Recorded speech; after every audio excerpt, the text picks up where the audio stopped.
grammar class once again. Today I am going to teach you past perfect continuous tense. In previous online classes we had completed present tense, past indefinite, past continuous, past perfect tense. है ना, पिछले class में हमने present tense complete किया, past tense का indefinite means simple, continuous और perfect tense को हमने कंप्लीट किया है। आज पास्ट परफेक्ट कंटीन्यूअस टेंस हम पढ़ेंगे, उसके अफर्मेटिव, नेगेटिव और इंट्रोगेटिव के रूल्स को आज कंप्लीटली देखेंगे। Okay, so watch the video totally, don't skip the video. Okay, let's start.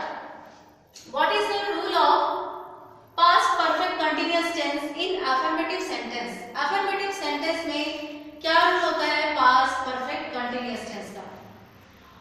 First, subject. आपको मालूम है अफर्मेटिव सेंटेंस में सबसे पहले सब्जेक्ट ही आता है, then as a helping verb had, then extra word been, B-E-E-N, been means had been, plus verb के फर्स्ट फॉर्म में ing plus object plus since या for means past perfect continuous tense. हमने present perfect continuous tense पढ़ा है, उसमें भी समय का बोध किया जाता है ना। परफेक्ट कंटीन्यूअस टेंस में समय को बताया जाता है, तो वैसे ही पास्ट परफेक्ट कंटीन्यूअस टेंस में भी टाइम मेंशन होता है। तो टाइम को लिखने के लिए फॉर या सिंस यूज करते हैं। क्लियर? तो ये आपका रूल है इन अफर्मेटिव सेंटेंस में subject plus had plus been plus verb का फर्स्ट फॉर्म में ing मींस वर्ब का fourth form, okay, then object, then for या सिंस, समय को लिखने के लिए फॉर या सिंस। अब हिंदी वाक्य को हम कैसे पहचानेंगे कि वो पास्ट परफेक्ट कंटीन्यूअस टेंस में? तो इसकी पहचान क्या है? जिस वाक्य के अंत में रहा था, रही थी, रहे थे इत्यादि लगा रहे, रहा था, रही थी, रहे थे इत्यादि लगा रहे, ऐसे वाक्यों को हम पास्ट परफेक्ट कंटीन्यूअस टेंस में बदलते हैं। ओके, अब the question is where we use since या फॉर। सिंस कहां यूज करेंगे, फॉर कहां यूज करेंगे? ये हमने प्रेजेंट परफेक्ट कंटीन्यूअस टेंस में भी पढ़ा है कि सिंस का यूज कहां पे होता है और फॉर का यूज कहां पे होता है। सिंस का यूज पॉइंट ऑफ टाइम के लिए होता है और पीरियड ऑफ टाइम के लिए फॉर का यूज।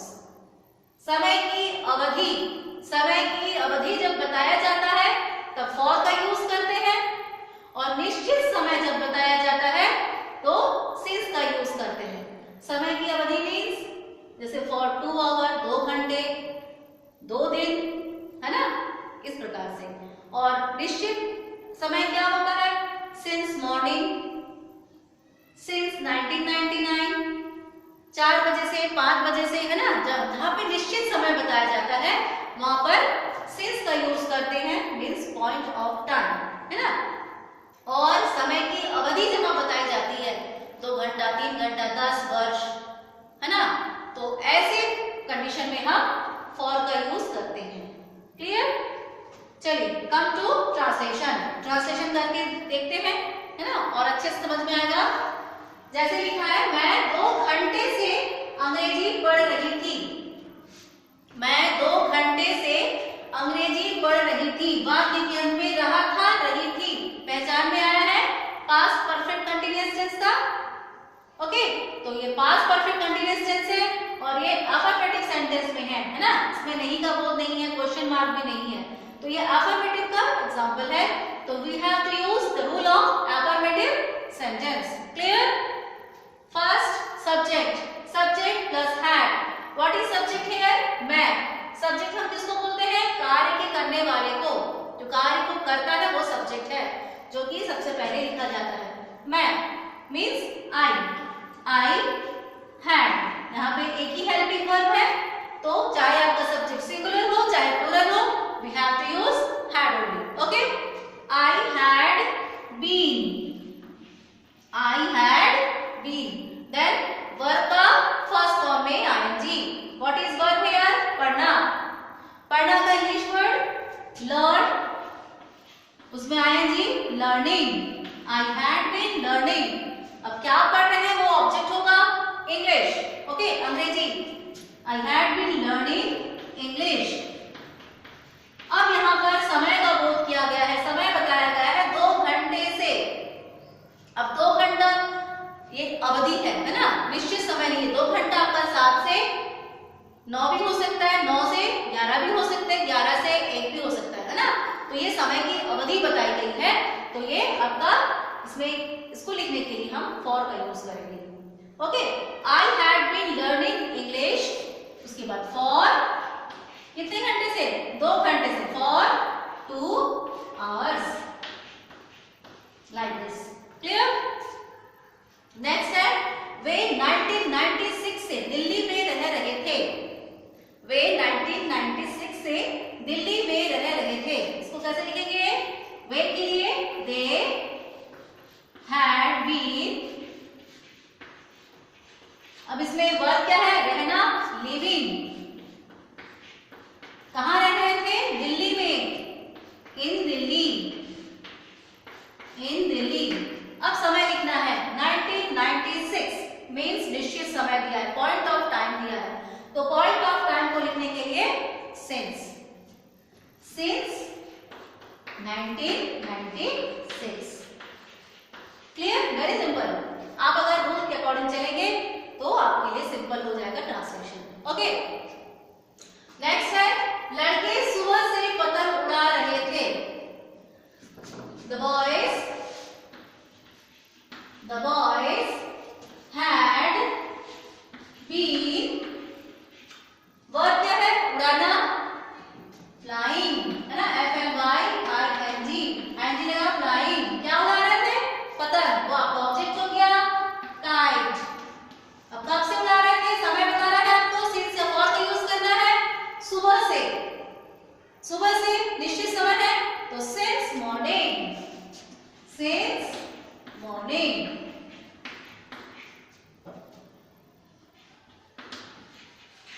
क्लियर। नेक्स्ट, कमल 4 बजे से सो रहा था। कमल 4 बजे से सो रहा था। कमल had been, वर्ब क्या है, सोना, sleep, उसमें ing, sleeping, 4 बजे से निश्चित समय है ना, since 4 o'clock, since 4 o'clock, okay. बच्चे 2 घंटे से खेल रहे थे। बच्चे 2 घंटे से खेल रहे थे। The children had been, the children had been, verb क्या है इसमें, खेलना, playing, playing। अब इसमें भी समय की अवधि बताई गई है 2 घंटा। समय की अवधि क्या बताई गई है, 2 घंटा means for 2 hours, 2 hours, clear. Since का फॉर क्लियर हुआ, समय की अवधि बताएंगे तो फॉर का यूज करेंगे, और निश्चित समय बताएंगे तो सिंस का यूज किया जाता है, क्लियर। अब कम टू नेगेटिव सेंटेंस। इसी का नेगेटिव सेंटेंस कैसे बनाएंगे, नेगेटिव सेंटेंस बनाने के लिए we have to put not after helping verb. Helping verb के बाद हम नॉट यूज करते हैं, है ना। तो रूल क्या बना, subject plus had plus not plus been plus verb के फर्स्ट फॉर्म में ING plus object plus since या फॉर। कोई चेंजेस नहीं होगा, केवल हैड के बाद नॉट का यूज करेंगे, ओके। अब इंट्रोगेटिव बता देती हूँ कैसे रूल बनेगा इसका। हैड जो है वो बिल्कुल सब्जेक्ट के सामने, हम क्या करते हैं, इंट्रोगेटिव बनाने के लिए हेल्पिंग वर्ब को सब्जेक्ट के सामने लाते हैं। तो इसका हेल्पिंग वर्ब हैड है, तो हैड सबसे पहले, उसके बाद subject, then been, then verb के फर्स्ट फॉर्म में ING, then object, then since या फॉर। चलिए एक मैं करके बताती हूँ, बाकी जो बचा है वो आपका होमवर्क है, आप होमवर्क करके मुझको दिखाएंगे, क्लियर। चलिए इसी सेंटेंस को हम चेंज करते हैं। मैं 2 घंटे से अंग्रेजी नहीं पढ़ रही थी। मैं 2 घंटे से अंग्रेजी नहीं पढ़ रही थी, है ना। मैं 2 घंटे से अंग्रेजी नहीं पढ़ रही थी। नहीं पढ़ रही थी, पढ़ रही थी। क्या बनेगा इसका? आई हैड, उसके बाद हैड के बाद नॉट लगेगा, not been learning English for 2 hours। 2 hours। Clear? कुछ भी नहीं है इसमें, केवल नॉट के बाद आपको हैड के बाद नॉट फिट करना है आपको। क्लियर? अब चलिए सेकंड को हम इंट्रोगेटिव में करते हैं, है ना? क्या वे 1996 से दिल्ली में रह रहे थे? यहाँ पे हम क्या जोड़ देते हैं? क्या वे 1996 से दिल्ली में रह रहे थे?